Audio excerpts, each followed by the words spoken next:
Magazine.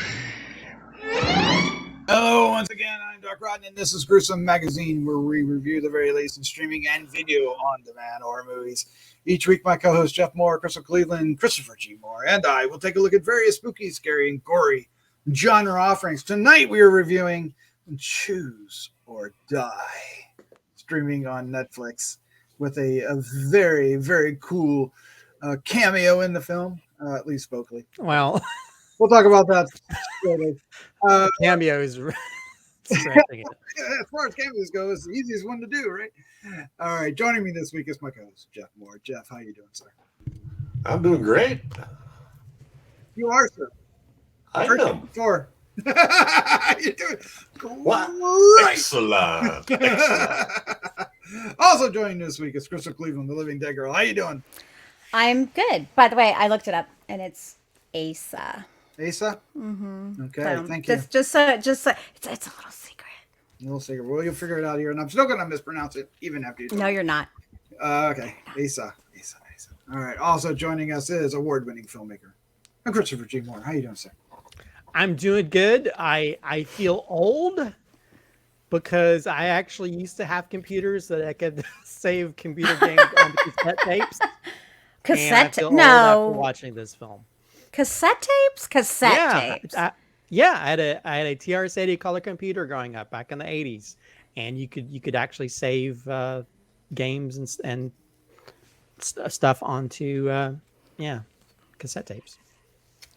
Cassette tapes like that you would play it like a. No, that's the way you used to back up. You could back up computers using cassette tapes. Yeah. That's so strange. I swear to God, I did not know Very that. strange. Yeah, because there was actually games you could buy that on cassette tapes. Like this one, Cursor. Like this one, yeah. So I could relate a little bit. Yeah, except and this for the dying part. Yeah, so we are reviewing, like I said, Choose or Die, streaming now on Netflix, and it was originally called Cursor, the title of the game, and they changed it. It's actually a good title for a game, actually. Yeah. It is. Especially this one, which is all about curses. Yes. Yeah. Exactly. All right. So what we're going to do tonight is we're going to give our first impression of Choose or Die. That will be spoiler free, and then we'll dive into a discussion that will contain spoilers. We'll get into the meat of the story, and then we'll wrap things up with our. That's funny because meat's in the story. We'll wrap up with our final thoughts, our score, 1 to 5, and our favorite scene. Of course, we hope you enjoy not only this review, but many others that we have on the site. And we hope you help us out by doing something easy and quick and free to do. And that is hit the subscribe button, share with a friend, hit the like button. You can even hit the bell and get reminded. That's awesome. Like it's somewhere up there somewhere. And once you see the film, which we hope you do before you get into the spoilers, leave your comments down below. All right, let's take a look at the CAD. Choose or Die on Netflix 2022, available beginning April 15th of 2022. Directed by Toby Meakins, written by Toby Meakins, Simon Allen, Matthew James Wilkinson. The cast includes Iola Evans, Asa Butterfield, Robert Englund, Angela Griffith, Ryan Gage, and Eddie Marsan. Oh, Eddie Marsan. He's so weird.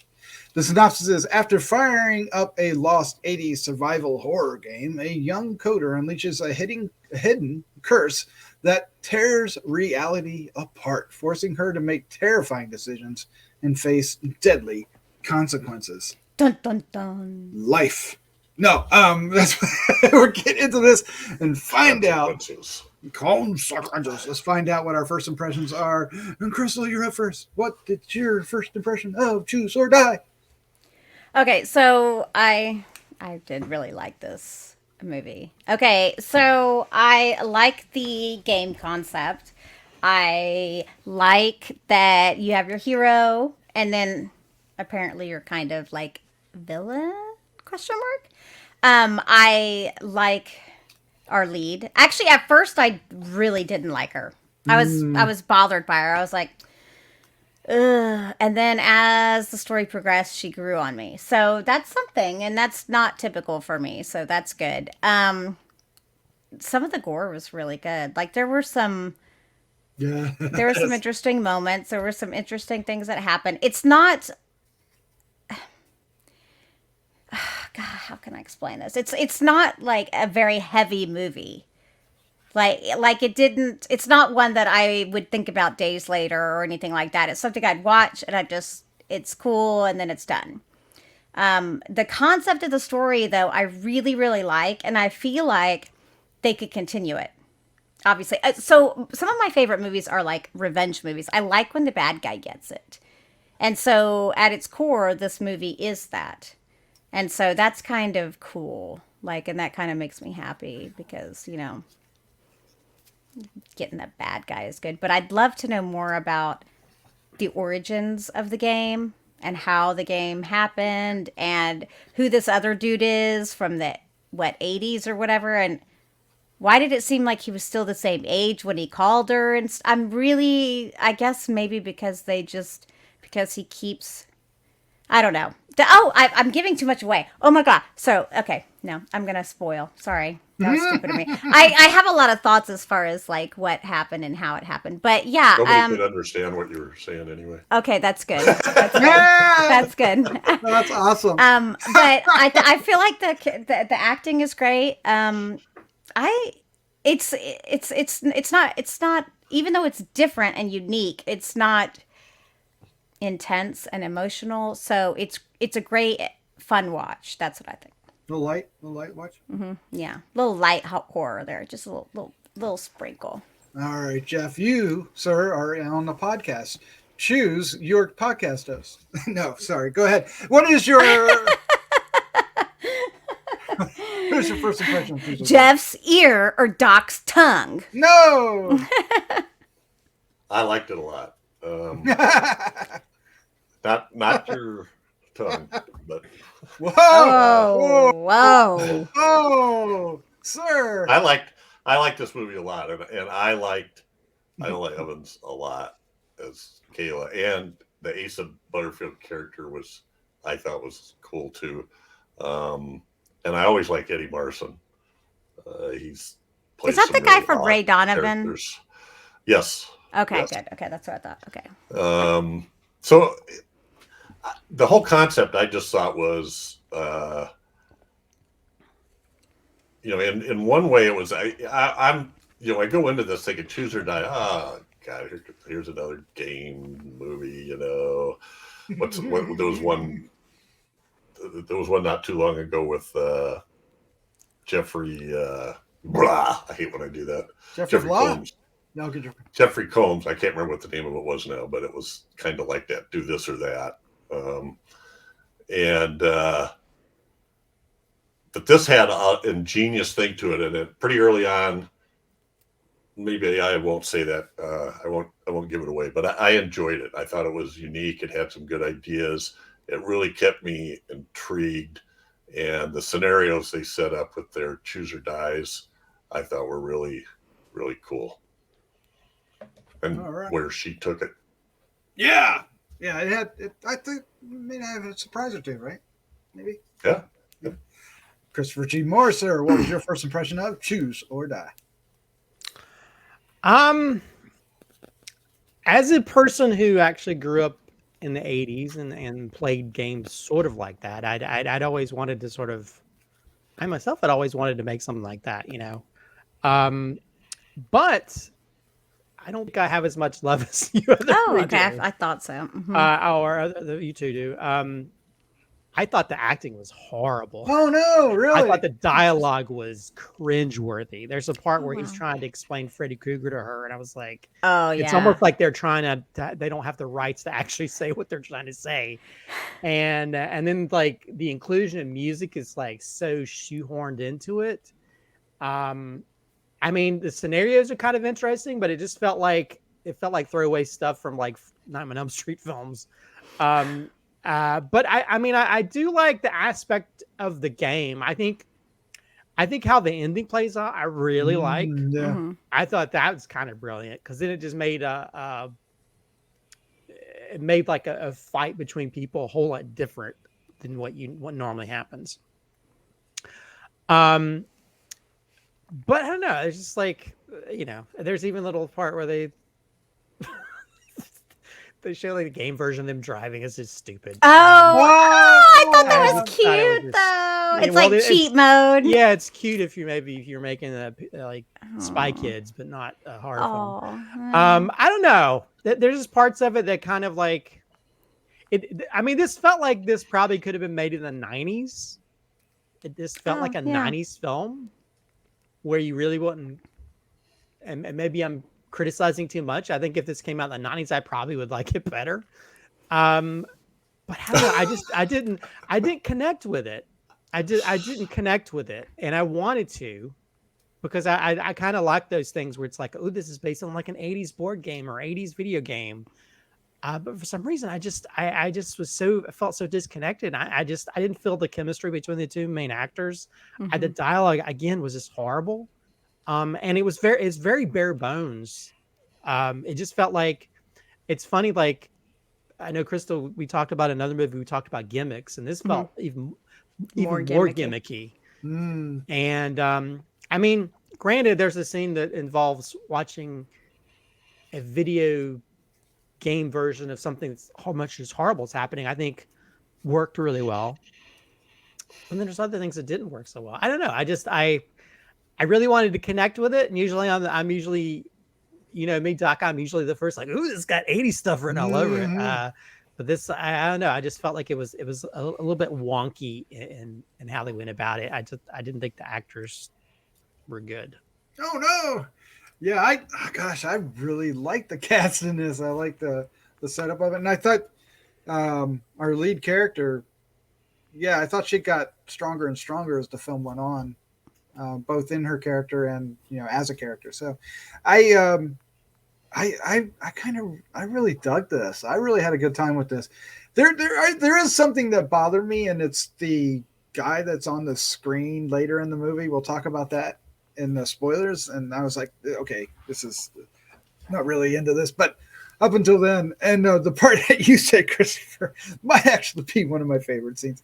I just thought it was so funny, especially the dialogue that went with it, you know, and the visuals. Yeah. Like, look out! I like the awkward chemistry between our two leads. Where they, you know, it led to, when a certain scene happens, you know, a little bit of emotion was there. But then what surprised me is that they kind of threw that away right after that, and I was a little like, wait a minute, come on, aren't you sad at all? We'll get into that in spoilers. So, well, there you go. I enjoyed it. It has its problems. There you go. It has its problems. But at the same time, I was, what I thought was going to be an absolute throwaway film, actually really caught my attention and entertained me for a couple hours in a really strong way. So I had a good time. I did. But let's get into spoilers, ladies and gentlemen. Along with we mentioned Robert Englund, Christopher G. Mohr. Explain Robert Englund's contribution to Choose or Die. He probably recorded on his phone. Yeah. I mean, you just hear like audio of him supposedly voicing like a hotline and, you know, things involving the game. And I mean, I literally want to know how much he got paid, because I wonder if he got paid more than everybody, all the actors in it, just for like a few pieces of dialogue. Yeah. But yeah, it's very. I almost feel like it's not even a cameo per se. It's such a small amount. I mean, he's a cameo by name. Because he played. I mean, he's in fact basically himself. This is Robert Englund, you know. Although they did have like a Nightmare on Elm Street poster in the background. Oh, did you see that? I loved that poster. So at least they could do that. They just couldn't Yes. talk about it. But yeah, I think there was that part of it, which I mean, as someone that would love to get people like that in one of my films, I mean, that's a cool get, you know, for that. But he's not really integral to anything other than just.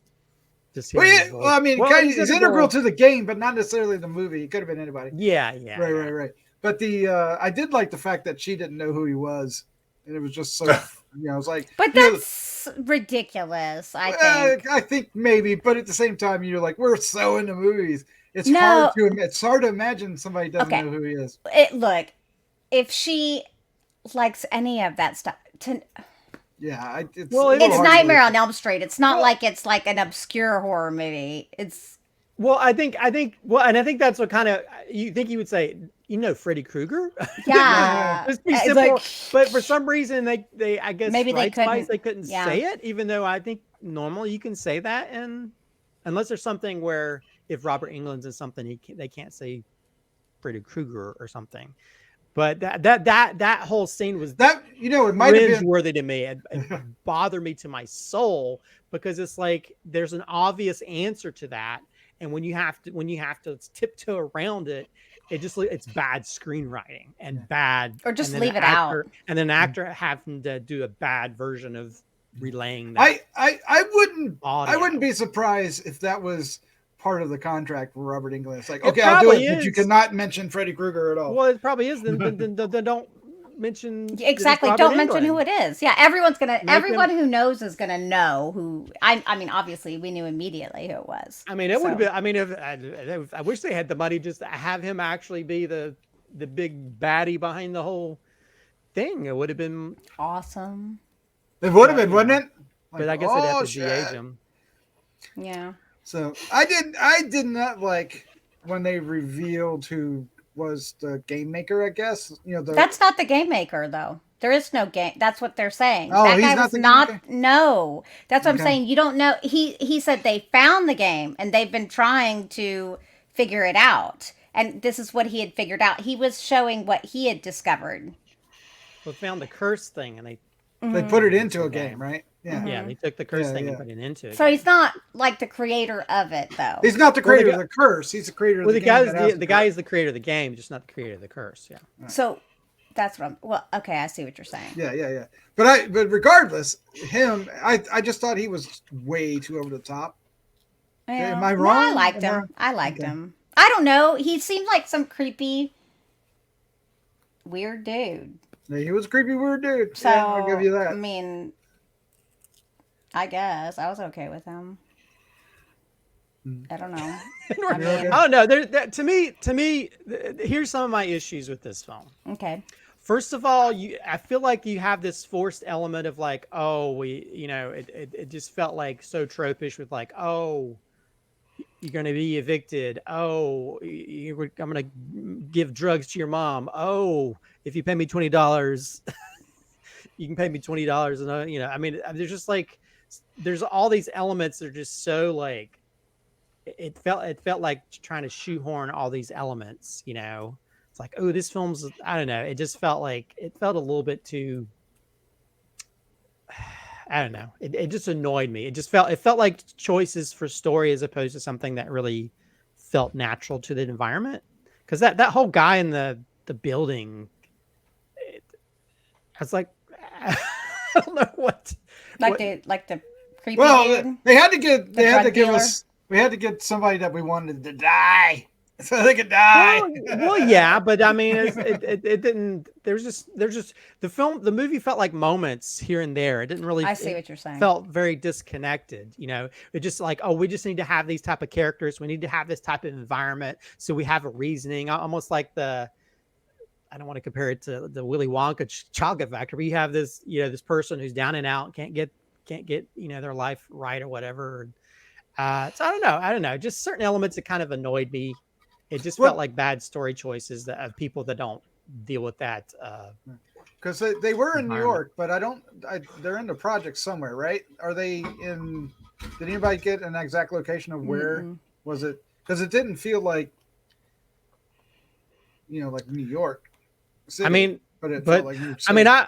although I do like the fact that you have a female character who's into like, computer Coding, stuff, yeah. Programming. coding. yeah. I like that aspect of it, and I kind of wish that, I guess we got a little bit towards the end, but I kind of wish there was more of that in that, like hackers or something. I just Well, I wish there could have been more coding type stuff to be able to fight Well, she did have the keys. She did make the keys all. She did make the keys, but I don't know. I thought that was cool. I guess growing up watching, there's a TV show called Whiz Kids that came on the 80s. Oh, and no. like that back in the day. I kind of wish, or like, what was the movie?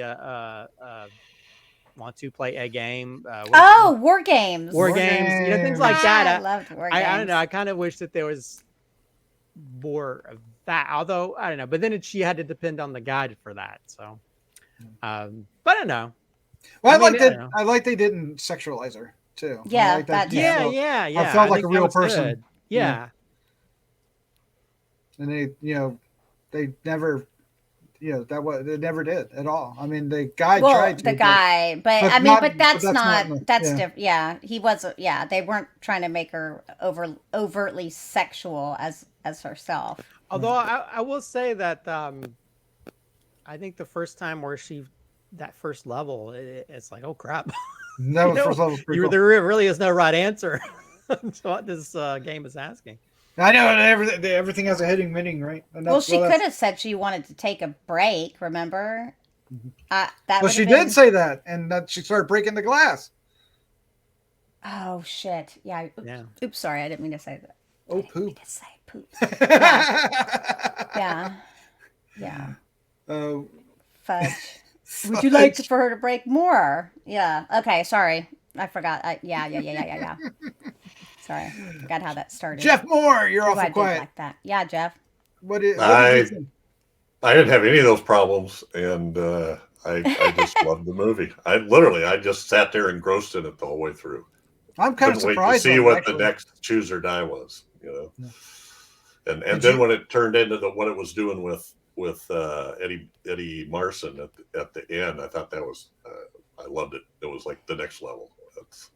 It was boss fight. It was great, right? The boss fight. Yeah. That's about the only thing I know about that was probably my favorite thing in the whole film, because it kind of took those final fights in movies and horror movies to a new level. Just the way that was the scenario where he had to, when they figured it out, I was like, what's going on? Oh, and then it's like, oh crap. And the wife figured it out. The wife. I mean, and then the son trying to help. It's like, dude, no, don't help. Don't help. Well, that boy was screwed up. Well, should have turned that gun on the son. I love not helping at all. Eddie Marson's a great. I loved his reaction, like, I'm the villain. Yes.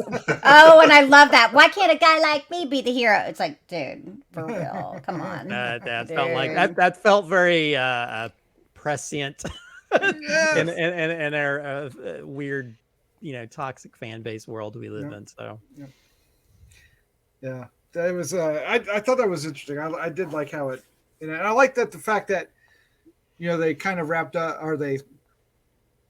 I don't know what I want to say there, but they connected that the Asa character, drew her as a superhero and told her that she had to use her powers, learn to use her powers, her character, and then that's what she had to do in this game, which I like that aspect of it. Well, I think for me that's the main redeemable aspect of the movie, is how the ending it sticks the landing. Mm-hmm. It's the hero landing, and I think more than anything that kind of the issues I have.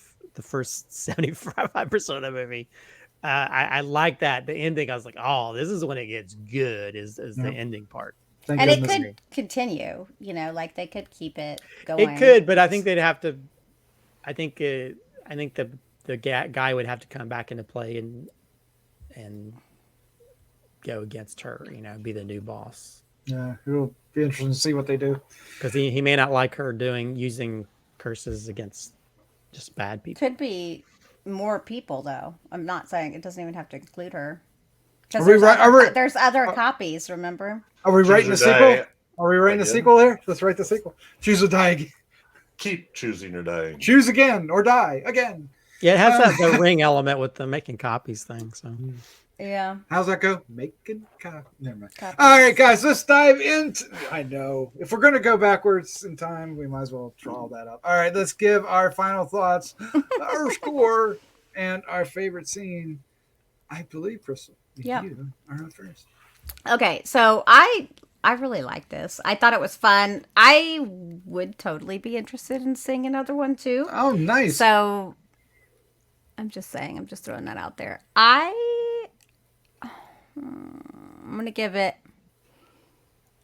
I'm gonna give it a 3.75. 3.75. All right, that's cool. Okay. And my favorite scene is the broken glass for sure, because I just it really bothered me. Yes. I felt that too. I was like, okay. It hurts. Oh, that man just saying hurts. Yeah. It hurts. She's like, stop. She's like, I can't. Yeah. So good. It was good. Excellent. All right, Jeff, you are up next, sir. Your final thoughts, your score, your favorite scene.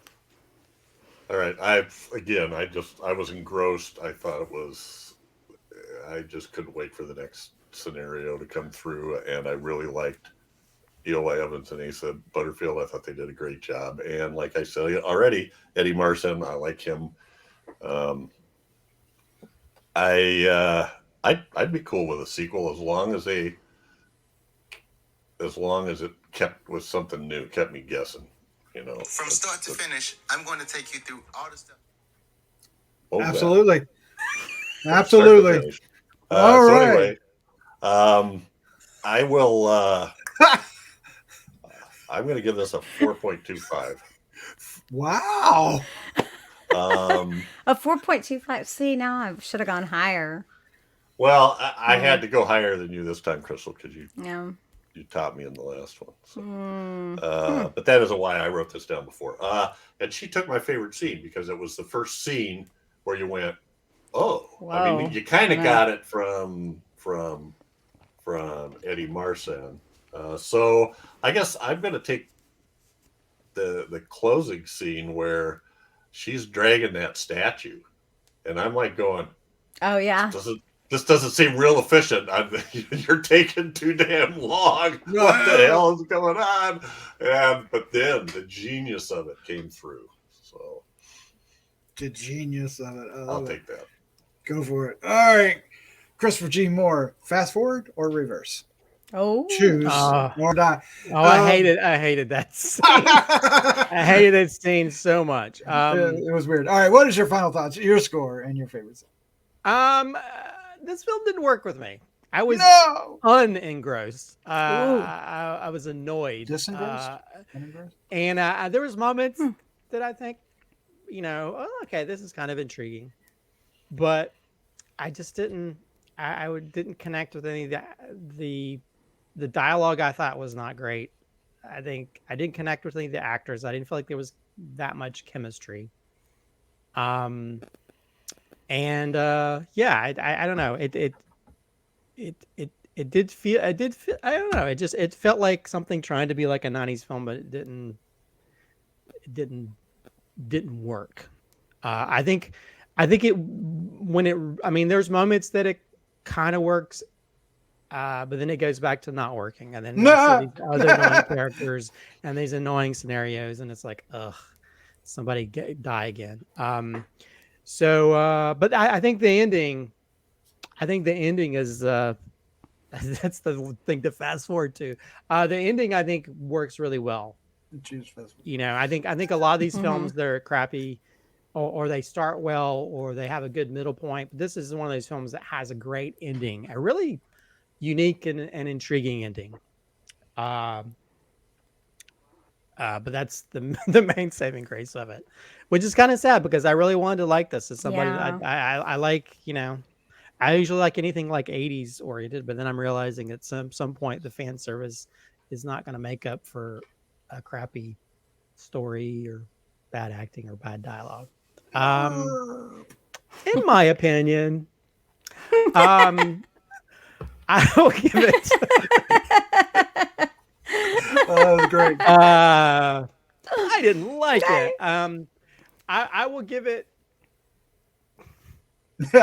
I'll give it a 2.75. Oh, ouch. Whoa! Ouch, okay. Yeah. Okay. I don't. I think the last 25% is good for me, but majority of it was really hard to get through, and I cringe so much I have extra wrinkles around my eyes No. because I'm like, Cringe oh, wrinkles. why? This is bad. So put that on the. There's not gonna be Blu-ray because it's Netflix. I will. My favorite scene is gonna probably be earlier from Jeff's scene. I'll say when they first realize how they could fight each other. And again, it's the trick of the curse, of like, him or you, and then you realize, oh. And I think with them figuring it out, shocked at first, then figuring out like, okay, it's on like Donkey Kong, and they go at it, and it's on. So I like that aspect of it. I think that's one of the more intriguing things I've seen in some stuff recently. It's a good way to have a final battle, but it doesn't make up for all the other stuff in the film. But still, it stands out. It's the highlight. Yeah. There you go. There it goes. Yeah, a lot of films don't know how to end, and that's a big problem. This one definitely does, because you get the concept, you get the characters, you get the setting, you get everything set up, and then you go, well, how do I end it? And they knew how to end it, so good for them. I enjoyed this. I admit, going into it, I thought it was going to be a throwaway film. I wrongly, often think that films that go straight to Netflix may not be all that good, but sometimes they surprise us, and this one is one. One good thing is that I think Netflix really does bring some very interesting horror content. Yeah, I agree. There's been some good stuff. We've gotten some good things. Wasn't Brand New Cherry Flavor on Netflix? Yeah, I love that so much. It's so weird. Yeah, so we've found some treasures on Netflix. It's not Shudder. We found some. No. We found some treasure. All right, so I unlike Christopher, I liked the cast. I thought they did a great job. I enjoyed the dialogue. I thought it felt authentic, but hey, what do I know? I like this. I like the setting for them. I like the characters were fighting to survive in their own life. So they were facing hardships. I agree with somebody who was saying that it felt like a lot of cliches, but at the same time it did present them in this light that this was a struggle on a struggle, and then they had to overcome it. So I thought that worked. And I liked their awkward chemistry, the two main characters. And I liked the setup of the thing. I didn't think I was going to, because I'm not a gamer. So just didn't appeal to me in that respect. But I liked how they played. They end up playing out the game and the choices and what it did.